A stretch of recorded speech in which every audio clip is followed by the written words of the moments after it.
आज की इस वीडियो में हम बात करेंगे कि बहुत सारे लोग सवाल करते हैं कि क्या ओजरी खाना हलाल है या हराम है।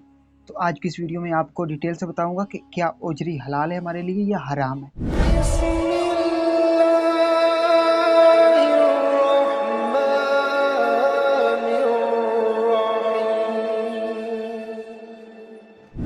बिस्मिल्लाहिर्रहमानिर्रहीम। तमाम देखती आंखों, सुनते कानों और धड़कते दिलों को मुदस्सर इकबाल का प्यार भरा सलाम।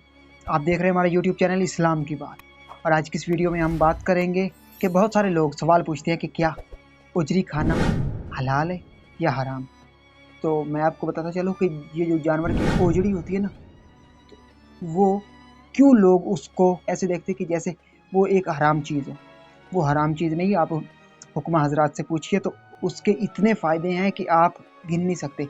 ये जो पेट की बीमारियां, ये जो मैदे की बीमारियां, जितनी भी बीमारियां, ये बीमारियों की, उन तमाम बीमारियों को दूर करने की ताकत है उस ओजड़ी में।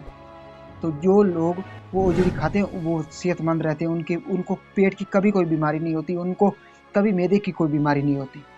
तो ओजड़ी एक बहुत अच्छी चीज़ है अगर आप उसको अच्छी तरह धो लें।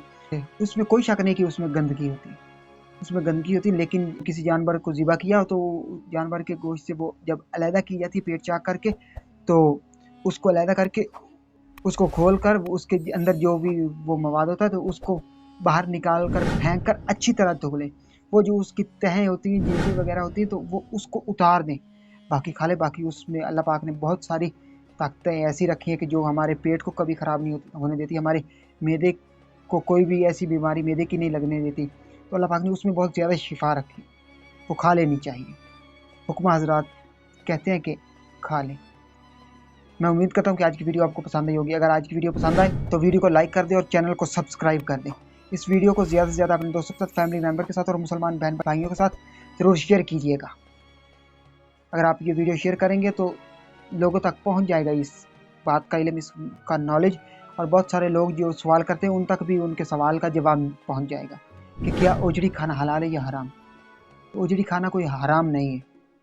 आप खाएं, पकाएं, और जिस तरह उसको धोने का बताया गया, केमिकल वगैरह से धोएं, उसको तेज़ाब से धोएं, उसको पाक साफ़ करें अच्छी तरह, उसको बाद में काट कर पकाएं, सही तरह पकाएं और खाएं। उसके भी बहुत ज़्यादा फ़ायदे हैं, बहुत ज़्यादा फ़ायदे रखती है ओजड़ी। अगर ये सांसों की डोरी सलामत रही तो बहुत ही जल्द तमाम दोस्तों के साथ दोबारा एक नई वीडियो में मुलाकात हो। तब तक मुदस्सर इकबाल को दीजिए इजाज़त और अपना बहुत सारा ख्याल रखिए। अल्लाह के बाद।